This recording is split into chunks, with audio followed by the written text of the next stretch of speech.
Kichima, Simran Konto, Alliance, shoot to kill, Kamaza, kill the poor, the farmer, kill the poor, the farmer, brr, pa, pa, brr, pa, pa, attention.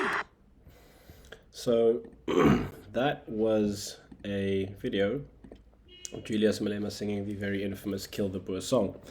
So if it's not evident from my very slight, hopefully undetectable Afrikaans accent or the way I speak, I am a white Afrikaner from Namibia. And so this is something that I have heard a lot about from my family and obviously just in the news.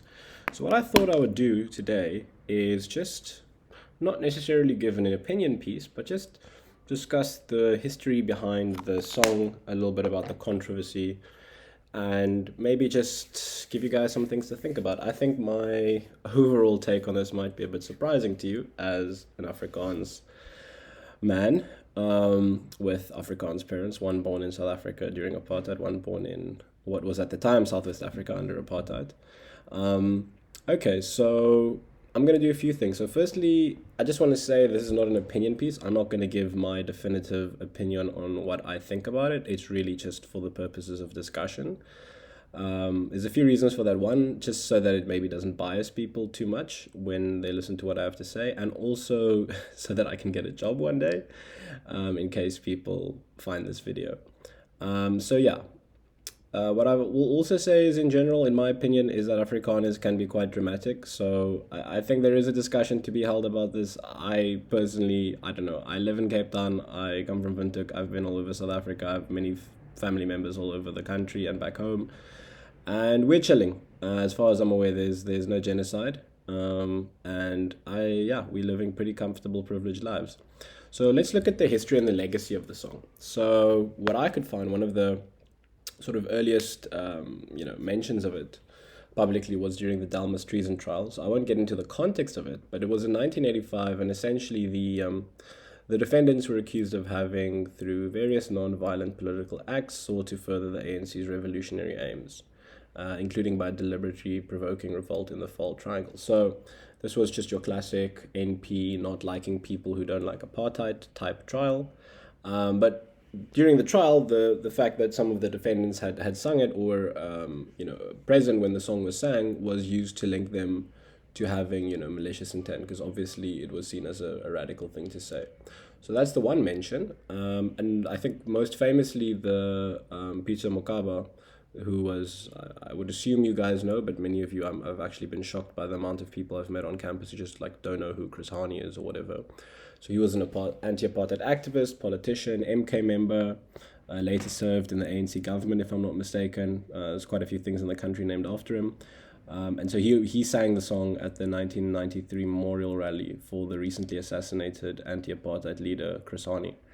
And especially during the early 1990s. So this was when apartheid the negotiations were in place for apartheid to conclude, but it was a very messy part of South African history.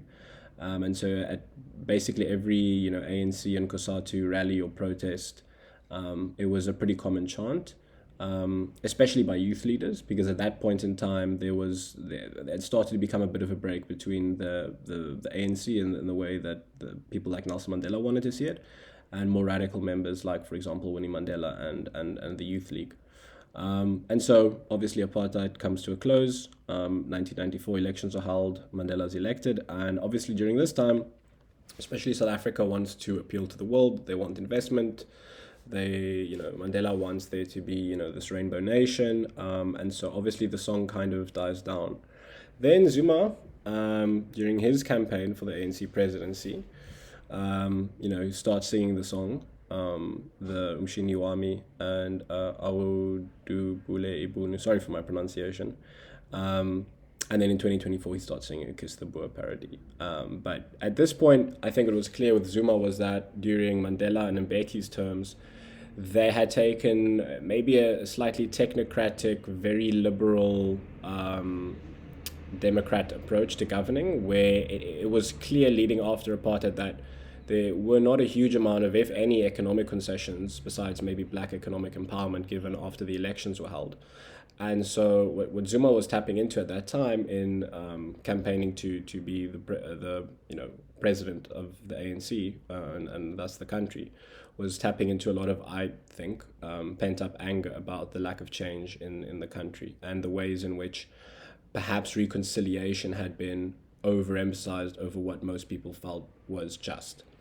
And then obviously Malema, formerly the ANC Youth League leader, sings it at a 2010 rally in Bloemfontein.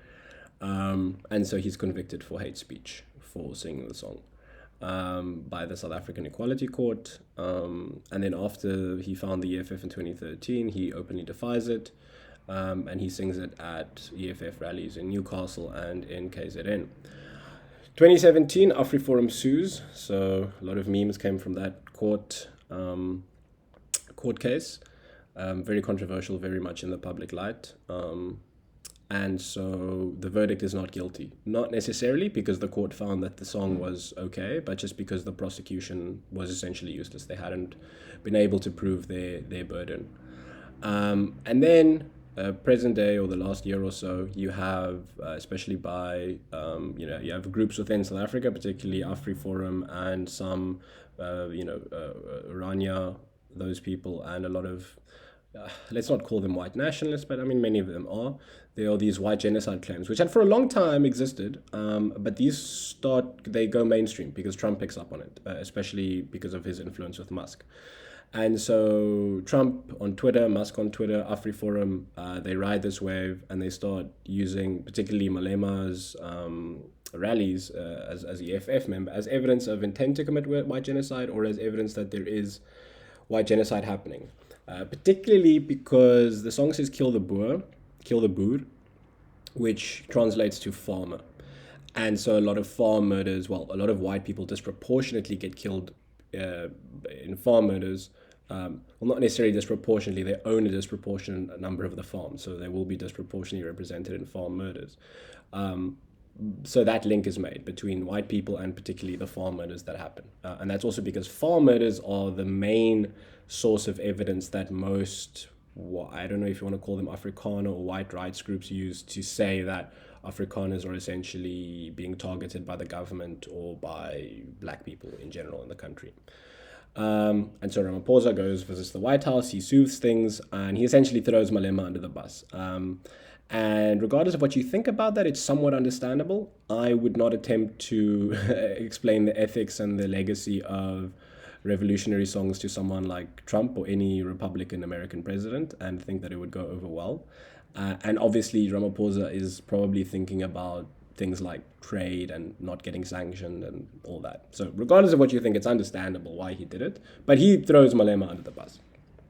So that's just the general history. The reason why I think it's important to know that is because a lot of people think Malema invented the song, and I think it's not that simple. It's not a song that he started singing because he wanted to sing it just for vibes. I think that the same reason why he sang it and Zuma sang it, and not just them as figureheads, but a lot of, especially primarily black South Africans sing it at these rallies or at political meetings, is because it represents a dichotomy between the two strains of political thought post the end of apartheid in South Africa. One, which is sort of the Mandela school of thought of reconciliation above all else, which honestly, given the state of economic inequality and poverty that still exists in South Africa, particularly along racial lines, it's understandable why so many black individuals that are politically minded would want to reignite the sense that apartheid maybe isn't over. And so that's essentially what this song kind of represents, at least in their mind. So a discussion, is it hate speech? I don't know. I'm not a lawyer. I don't know what the formal definition of hate speech is. I don't know how it works. That's not really my area of expertise. So I could do some quick Google searching, but I don't think there's any point in that. Another point that I think makes all of this a little bit confusing is that because Afrikaners, obviously, colonialism, South Africa, apartheid, a large amount of Afrikaner identity is built around the farm and being a Boer. So being a Boer just means you're a farmer, but obviously Boer, if you research it, refers specifically to the Afrikaner identity in South Africa. So I mean, I'm not a Boer, I don't own a farm. I've been on a farm, but I don't own a farm. So I'm technically not a farmer, but people could call me a Boer ethnically, but I'm also an Afrikaner and I'm also white. I generally tell people I'm Afrikaans. I say I'm an Afrikaner. I don't say I'm a Boer. I don't wear like shorts, like shorts no matter the weather. What then makes the song a bit complicated is if you see the song as, when they say kill the Boer, what they meant by that historically was the apartheid government, which was largely Afrikaans, the state. Also economic disenfranchisement, because Boers or farmers who owned land, that represented the colonization of South Africa, or at least the stripping of indigenous people of their land. And so that was represented by the class of people that owned farms. And obviously most white people in the history of South Africa haven't actually been farmers. Most have lived in urban areas, especially if you think of English people compared to Afrikaans people. But the song says Boer, so does it relate to Afrikaners as an entire ethnic group, as a specific individual, or does it relate to those that have unjustly gained economic capital in the form of land, which has a particularly painful history and violent history? Does it relate to economic systems like capitalism that exploit black people and keep them in poverty, or the ways in which the state back then or still today was controlled by Afrikaans people and those that wanted to further racist ends?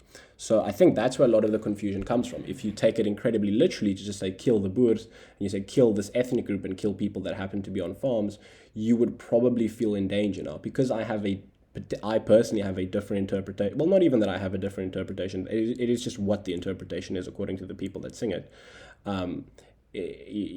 I personally think, well, I may be white, but I'm not particularly rich. I'm studying on a bursary. I don't own a farm.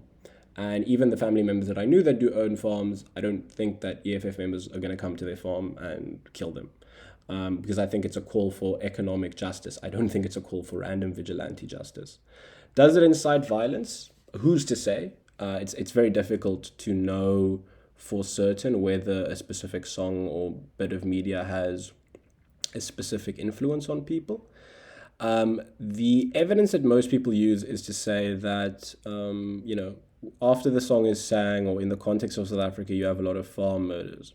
And so that's where the idea of the Boer being the farmer gets tied in. And that gets further tied into white identity. And obviously most of the perpetrators in those attacks are black.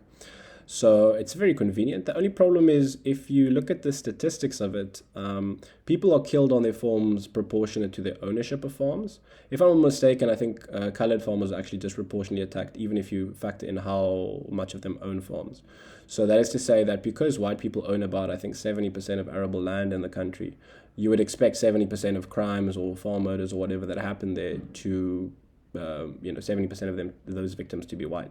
So yes, if you say, oh, white people are 6% of the population, but 70% of farm murders, you would think that they're disproportionately targeted. But there's an issue there because they're 70% of the farmers, right? So that's the first thing. So does it incite violence? I'm not sure. I don't necessarily think it does. I don't necessarily know that it causes farm murders. I don't know that there's someone who was not going to kill someone on a farm and then heard the song and then decided to go and kill someone on the farm, because from the evidence that we have, very few of the farm murders are explicitly politically motivated. There are no political groups that have taken accountability for it. If you compare this to a lot of the what happened in Zimbabwe, a lot of it was pretty explicitly politically motivated, to the extent that people took back land or people assaulted white farmers. That was politically motivated, and it was a pretty large-scale mobilization. I don't think you see something like that happening in South Africa or Namibia for that matter.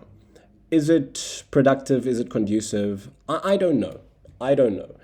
The biggest concern with it would probably be just America and sanctions and the global north screwing South Africa over economically and being able to use it to propagandize for those sorts of things. But even then, I mean, the whole controversy kind of came and went, and then America and Trump moved on to other things.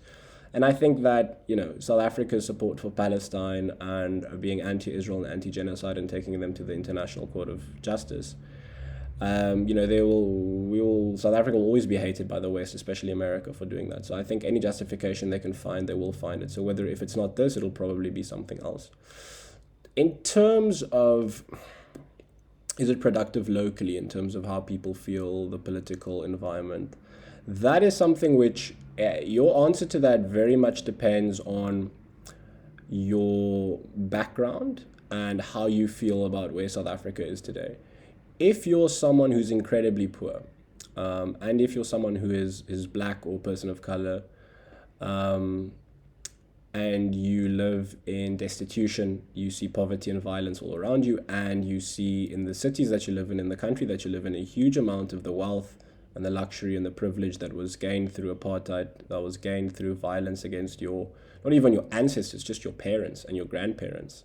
And those memories are still there, and you know that there wasn't necessarily a significant amount of redistribution or economic justice or even just plain judicial justice for those crimes. It is very easy to understand why it's justifiable to take a radical stance towards the problems you have in the country. And I think it's easy to talk about violence. It's never nice when it actually happens, because it's always a lot more messy and complicated than what we would imagine when we write political theory about political violence. But maybe it is good, especially, parties like the EFF or the MK or whatever, to have political movements that bring to light the reality of the deprivation that most black South Africans still experience as a result of apartheid and as a result of the white people that directly, continuously benefit from it. So I also think one has to be careful in assigning no moral blame to people that continuously benefit from previous crimes. The moral blame isn't always in committing a crime necessarily. Sometimes the moral blame can be being complicit in that crime or just passively receiving the benefits of that crime. And that is probably true for every white person in South Africa, particularly those of us, not including me, I'm a bit broke, but those of us that are direct beneficiaries of apartheid and specifically have ownership of things like land. There is no way that white people have 70% ownership of land in South Africa because we are just hard workers. It is because of apartheid and because of theft and colonialism and violence and human rights violations. So is it productive? It depends on how you define productive. If you're a very neoliberal, DA voting, middle class person in Cape Town, hell, even if you're black, right? Maybe you would prefer there to be a bit more peace, a bit more stability, and you don't want the boat to be rocked. And that's definitely a valid position to have. And I mean, in terms of my direct personal interests, I would probably be better off if the song stops getting sung. But how productive it is and how conducive it is and how much it incites tensions, I don't think you can incite tensions that don't already exist. I don't think that a song like this causes as much discussion or as much heated debate if South Africa had gone through an intensive amount of redistribution of wealth and economic equality post-apartheid. I think that I think that South Africa, I think it's fair to say that largely the political environment, in my opinion, is a tinderbox. And I think it's a question of how long, especially the poor and the vulnerable in this country, accept the amount of wealth and privilege that very few people have. I mean, just being in Cape Town and going to a place like Camps Bay and seeing people drive around in multi-million-dollar cars and buy houses.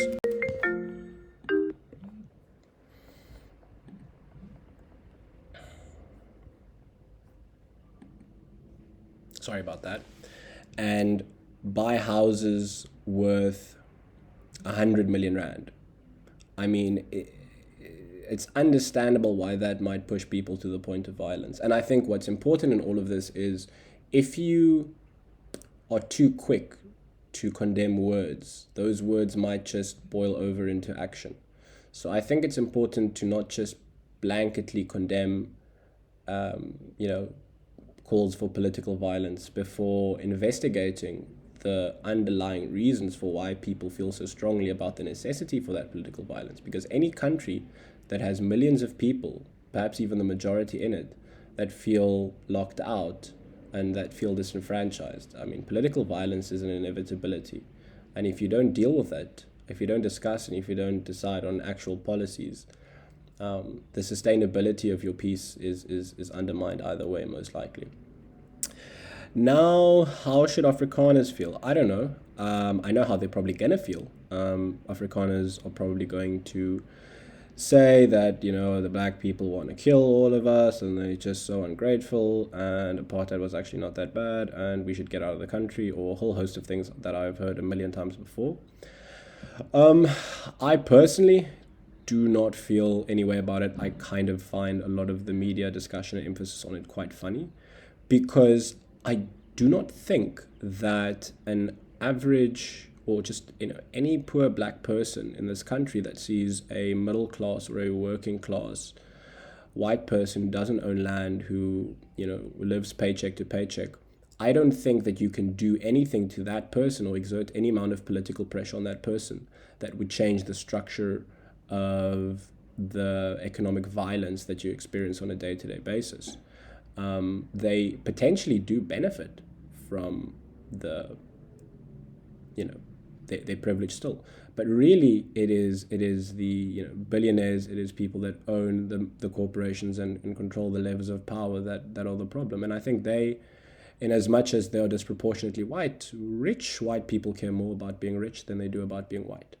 And so I do think that when you look at organizations like AfriForum, for example, AfriForum takes in millions and millions of dollars, of rands, in donations every year from Afrikaners. Where that money goes, what it is spent on besides court cases, I don't know. I personally don't think that any of them actually believe in what they're saying. There's a good book, I can't remember the author, it's called Cultural Entrepreneurship, that talks about this, and I do agree with the author. So this is not me taking an anti-Afrikaans or self-hating position. I do think that they attempt to pull the wool over Afrikaans people's eyes to make money off of them. I don't think they care about any of this. So that's my 2 cents. But I would just say, hopefully what you've gotten from today, outside of my opinion, or not my opinion, remember, I'm unbiased, so I'm not going to conclude whether it's hate speech or not, who's to say. But just to know a little bit about the general background of it, and maybe some ideas that made you think a bit.